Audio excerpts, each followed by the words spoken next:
Câmeras corporais foram criadas para registrar procedimentos de rotina, conversas rápidas, revistas simples e ocorrências que parecem controladas. Só que, às vezes, elas acabam gravando algo muito além do esperado. Em segundos, uma situação comum sai do controle. O que era apenas mais um registro policial vira prova de perigo real, tensão extrema e decisões tomadas no limite. São momentos crus, sem edição, que mostram como tudo pode mudar rápido e como um simples detalhe pode levar a um desfecho inesperado. Veja agora os momentos chocantes capturados em câmeras policiais. Câmeras policiais já flagraram de tudo, mas alguns registros chocam até quem está acostumado com ocorrências pesadas. Um desses casos aconteceu em abril, na cidade de Ocala, na Flórida, dentro de uma escola que até então vivia uma rotina comum. Naquele dia, o alarme disparou. Professores e alunos ficaram presos em salas enquanto policiais corriam pelos corredores. As imagens mostram o clima de tensão, ordens gritadas, portas sendo abertas à força e agentes tentando entender o que estava acontecendo. No meio do caos, um detalhe chamou atenção: uma arma deixada no chão do corredor. Pouco depois, um jovem foi localizado dentro de uma sala. Ele se chamava Sky Bush, tinha 19 anos e foi imobilizado sem resistência. O diálogo registrado pela câmera corporal soa estranho. Em vez de gritos ou fuga, ele pediu desculpas e disse frases desconexas, deixando claro que a situação estava longe de ser comum. Did anyone see him? No, he was outside. He came down. Do you go to this school? I used to, sir. What the? I was mental illness, sir. Alright, go. Out. Everyone out. Hey, keep them right there. I'm sorry, sir. What do you say? I wasn't raised by the right people. Are you kidding me? There's a lot of violence. I don't know. In medication. 5345 area, the front doors of the main building are all locked. I don't I'm know. walking around the outside. Are you serious? I don't know why. I did it. Don't say another word. Don't say another word. Do you have anything else on you? No, sir. Do you have any other weapons on this campus? No, Do you sir. have any other explosives on this campus? Sir, I put all my stuff on the table behind you, sir. Shells and a knife. That's it. As imagens das câmeras da escola ajudaram a montar o quebra-cabeça. Horas antes, Bush foi visto subindo escadas com um estojo de guitarra. Dentro, segundo a polícia, havia uma arma adaptada, munições, luvas e um colete. Ele passou pelo banheiro masculino, se equipou e, em seguida, tentou atacar uma sala de aula. O que mais assustou as autoridades veio depois. Registros mostraram que Bush já estava no radar da polícia havia anos. Ainda adolescente, ele fez comentários online elogiando ataques escolares e chegou a escrever que pensava em fazer algo parecido, dizendo que queria ser conhecido. Alertas foram emitidos, mas o tempo passou. Quase 5 anos depois, ele voltou a uma escola, justamente na data que marcava o aniversário do massacre de Columbine. Em entrevista após a prisão, disse que tudo aquilo foi um pedido de ajuda e que queria assustar as pessoas. Hoje, Bush enfrenta várias acusações graves e segue preso, sem direito à fiança. O caso virou mais um exemplo de como sinais ignorados podem acabar registrados para sempre pelas lentes frias de uma câmera policial. Por volta de meia-noite da madrugada de 20 de novembro de 2023, um policial de Glendale percebeu um Chevrolet Malibu branco acelerando demais numa área de limite baixo perto do condado de Milwaukee, em Wisconsin. A abordagem parecia simples. O carro reduziu e parou, mas algo não encaixava. As luzes de freio ficaram acesas e o passageiro do banco de trás não parava de encarar o retrovisor. O agente esperou alguns segundos antes de sair da viatura. O motorista disse que não tinha carteira de habilitação, apenas um documento de identificação. O carro seria do pai. Tudo seguia num clima calmo, quase burocrático. O policial explicou que alguém habilitado precisaria assumir a direção. Nada de guincho, nada de confusão. Durante a conversa, o cheiro de uma substância vegetal queimando chamou a atenção. O motorista admitiu que tinha fumado pouco tempo antes e disse que havia apenas um resto no cinzeiro. Mesmo assim, autorizou a verificação do veículo. Por causa do frio, o policial colocou o motorista na viatura, deixando claro que ele não estava preso. Foi aí que tudo saiu do controle. Quando o agente pediu para o passageiro da frente descer do carro, o jovem reagiu do pior jeito possível. Ele pulou para o banco do motorista e arrancou com a viatura policial ainda aberta. Um policial estava parcialmente dentro do carro no momento da fuga. O veículo bateu poucos metros depois e o suspeito saiu correndo por um conjunto de prédios. Stop the car, dude!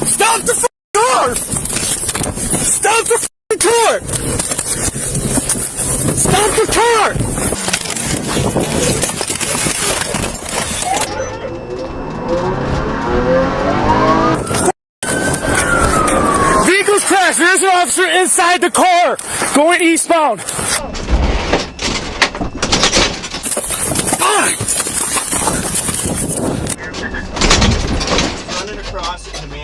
A perseguição tomou conta da região. Várias equipes foram acionadas. O suspeito, identificado depois como Khan, de 20 anos, foi localizado e detido após correr por estacionamentos e áreas abertas. Ele estava ferido e precisou de atendimento médico. Dentro do carro, os policiais encontraram uma arma no banco do passageiro, além de uma mochila com sacos plásticos, balança digital e material vegetal. A situação ficou ainda mais séria. Khan foi acusado de fuga, de colocar vidas em risco e de posse de arma. Anos depois, acabou condenado e colocado em liberdade supervisionada, com regras rígidas. Tudo porque uma abordagem simples virou uma sequência de decisões ruins em poucos segundos. Numa noite de segunda-feira em Tavares, na Flórida, uma parada de trânsito aparentemente comum quase terminou em tragédia. Durante a fiscalização, a policial Courtney Bannick encontrou substâncias ilícitas com um passageiro. Abriu o invólucro por poucos segundos para confirmar do que se tratava e o fechou imediatamente. De luvas e seguindo o protocolo, decidiu não fazer testes no local. Com vento forte naquela noite, a equipe combinou de analisar o material apenas mais tarde, já na delegacia, para evitar riscos. Mesmo assim, pouco tempo depois, algo começou a dar errado. Pelo rádio, os colegas perceberam que a voz de Courtney soava estranha. Ela tentava se comunicar, mas parecia confusa e com dificuldade de falar. A situação ficou clara em segundos. A policial começou a perder a consciência ainda dentro da viatura. Os agentes agiram rápido. Tiraram Courtney do carro e correram para buscar o medicamento de emergência, o Narcan, usado em casos de exposição a certos tipos de substâncias. O tempo era curto. Havia uma janela pequena para estabilizar a situação e levá-la ao hospital. As imagens da câmera mostram momentos tensos. Courtney chegou a reagir, abriu os olhos e até falou algumas palavras. Logo depois, apagou de novo. Foram necessárias 3 aplicações do medicamento até que ela ficasse estável o suficiente para ser encaminhada ao atendimento médico.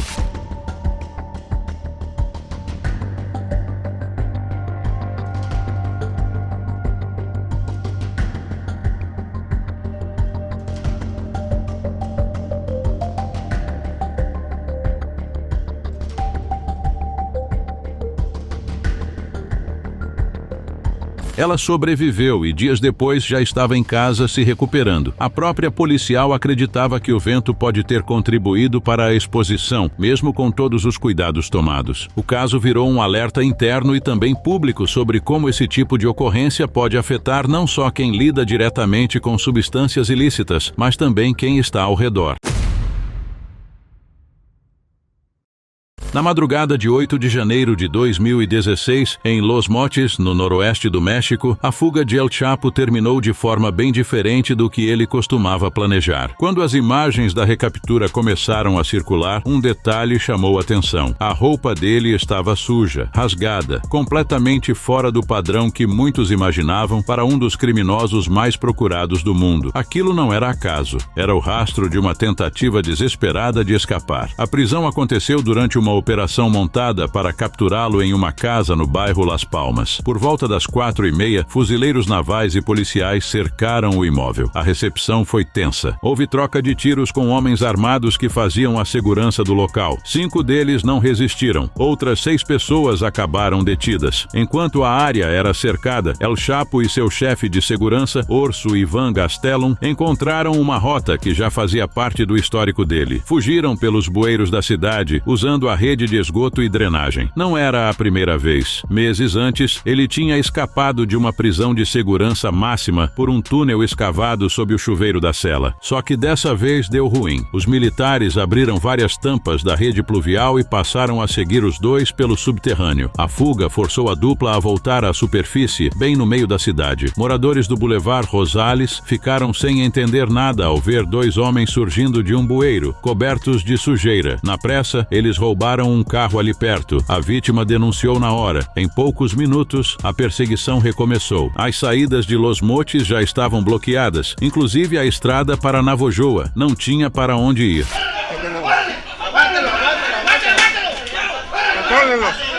Vamos arriba, vamos arriba, vamos arriba. 2 aqui. Apoia allá. ¿Quién es? Por volta das 9 da manhã, El Chapo foi capturado e levado para um hotel a cerca de 6 quilômetros do centro. Foi ali que as câmeras registraram a imagem que rodou o mundo. Pela terceira vez, ele estava de volta à custódia. Um final nada glamouroso para uma fuga que, por pouco, não virou mais um capítulo de sucesso. Por volta das 8h20 da manhã, agentes da Central Patrol receberam um chamado delicado em Los Angeles. A informação era de uma situação crítica em um prédio residencial. Enquanto as viaturas seguiam para o endereço, surgiu um segundo alerta. O corpo de bombeiros também pedia apoio no mesmo local. Quando os policiais chegaram, tentaram conversar à distância. A ideia era acalmar o homem, ganhar tempo e fazer com que ele saísse do apartamento para receber atendimento. Nada de abordagem brusca, só diálogo. Mas a resposta não veio como esperado. O morador, identificado como Laron James, de 54 anos, recusou qualquer cooperação. Ele se isolou dentro do apartamento e, em pouco tempo, passou a apontar uma arma na direção dos agentes. A situação mudou completamente. Diante do risco, os policiais pediram reforço imediato, incluindo equipes da SWAT e negociadores especializados em crise. As câmeras presas ao uniforme registraram cada etapa. Do lado de fora, as equipes repetiam orientações claras, pedindo para que ele largasse qualquer objeto e aparecesse com as mãos visíveis. O tom era firme, mas controlado. Ninguém falava em prisão. O foco era resolver aquilo sem que a coisa ficasse ainda pior. Mesmo assim, Laron não cedeu. Em um momento de tensão extrema, a SWAT tentou forçá-lo a sair usando um agente químico, prática comum em situações de barricada. A reação foi imediata e perigosa. Ele disparou pela janela do apartamento, colocando quem estava no entorno em risco direto. Foi nesse instante que um dos agentes reagiu. Um disparo atingiu Laron ainda dentro do imóvel, perto da janela. O atendimento foi acionado na hora, mas ele não resistiu. O restante da ocorrência foi isolado e o local passou por procedimentos padrão de investigação.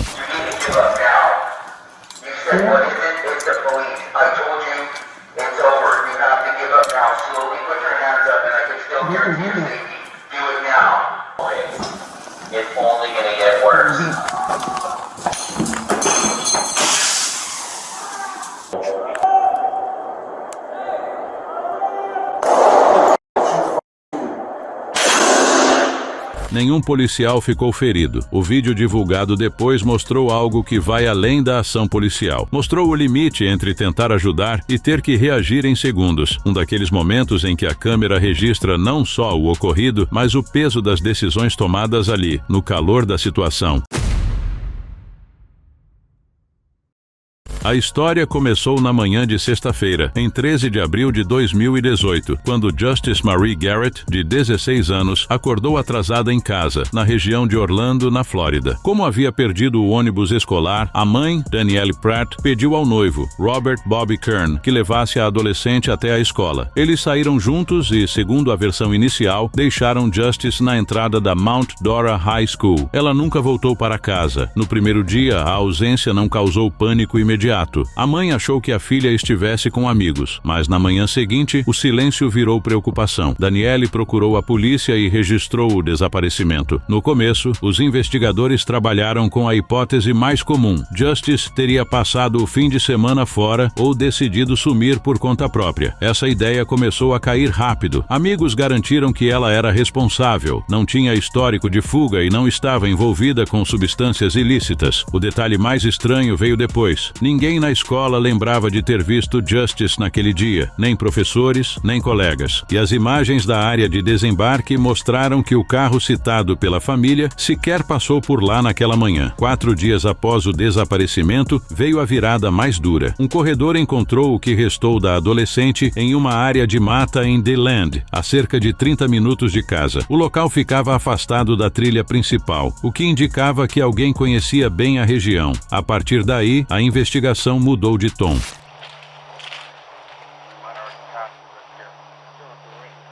Like, could we see it? How far off was it? I mean, I saw it. I mean, without even, I was running by. Oh, there it is. Yep. Found it. Am I right? Yeah. Alright, we're 1097. It's confirmed. It appears to be a female. The top half is decomposed. The bottom half has pants on or shorts. They're pulled down around the legs. It's about 10 feet off the trail, so. Pressionada, Danielle admitiu que tinha mentido. Justice não foi deixada na escola. Robert a levou até outro ponto em Sorrento para encontrar alguém. Só que ele dizia não saber quem era essa pessoa. A polícia voltou-se aos amigos da jovem e descobriu mensagens estranhas em redes sociais, enviadas por um perfil que se passava por um rapaz mais novo. O choque veio quando rastrearam o telefone ligado à conta. Não era um adolescente, era o próprio Robert Kern. Os dados do celular colocavam-no na área onde Justice foi encontrada, exatamente no horário em que dizia estar trabalhando. Com provas digitais, mentiras acumuladas e buscas suspeitas no histórico, Robert foi preso. O júri levou menos de meia hora para condená-lo à prisão perpétua. Um caso que começou como um desaparecimento comum acabou revelando uma traição silenciosa e um desfecho devastador. A confusão começou no dia 10 de maio de 2022, dentro de uma loja de departamentos, enquanto um policial fazia serviço de segurança. Ele foi avisado de um furto em andamento e foi até o local. Quando tentou abordar a suspeita, já era tarde. A mulher percebeu a aproximação e saiu correndo pelos corredores da loja. O agente pediu para ela parar. Avisou que só iria piorar a situação. Não adiantou. Ela continuou fugindo, saiu pelos fundos e chegou ao estacionamento. Nesse momento, começou a gritar, dizendo que não podia ser presa e pedindo para o policial se afastar. A cena ficou tensa em segundos. Durante a tentativa de contenção, a mulher sacou um spray de pimenta e atingiu o rosto do agente. Ele mal conseguia enxergar e pediu apoio imediato, enquanto a suspeita corria até um sedã branco e fugia do local.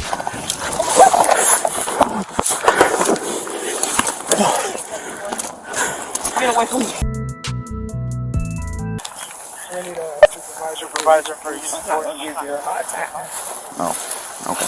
I didn't even get out the door. Like, I ain't put no stuff in my purse or nothing. He just, like, kind of manhandled. A polícia iniciou as buscas. O carro foi descrito como um veículo branco de 4 portas, seguindo em alta velocidade pelas ruas da cidade. Enquanto isso, os agentes encontraram a bolsa da mulher deixada para trás. Dentro dela estavam documentos e o telefone, o que facilitou a identificação. Pouco tempo depois, equipes foram até o endereço ligado à documentação. O mesmo carro apareceu no local para deixar uma criança. Ao notar a presença policial, a motorista acelerou de novo. A perseguição passou facilmente de 100 km por hora e só terminou em um bairro residencial quando ela quase jogou o veículo em um lago e acabou cercada. Já detida, a postura mudou completamente. A mulher passou a dizer que estava passando por um momento difícil e que tinha sido tratada com brutalidade pelo policial na loja. Admitiu que tentou furtar roupas infantis, mas afirmou que se sentiu ameaçada durante a abordagem. Mesmo assim, reconheceu que exagerou e que fugir não ajudou em nada. No fim, as imagens e os relatos deixaram claro que uma ocorrência simples saiu do controle por escolhas feitas em sequência. E tudo isso ficou registrado, do primeiro passo em falso até o desfecho nada inteligente.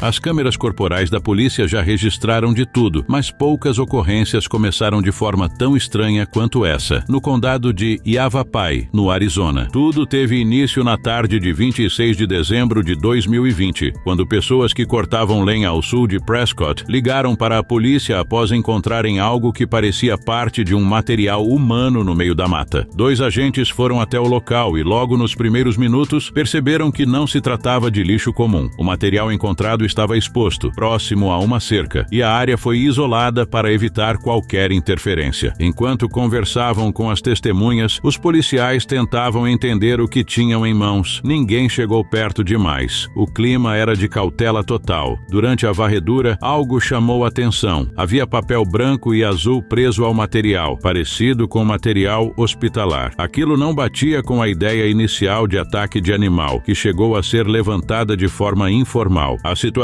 ficou ainda mais esquisita quando surgiram relatos de que um veículo havia passado pelo local e dado meia volta ao notar a presença das testemunhas. No dia seguinte, a coisa ficou ainda mais pesada. Caçadores a quilômetros dali fizeram outra ligação. Eles haviam encontrado mais restos humanos em uma área de mata diferente. A partir desse ponto, os investigadores perceberam que os 2 achados estavam ligados.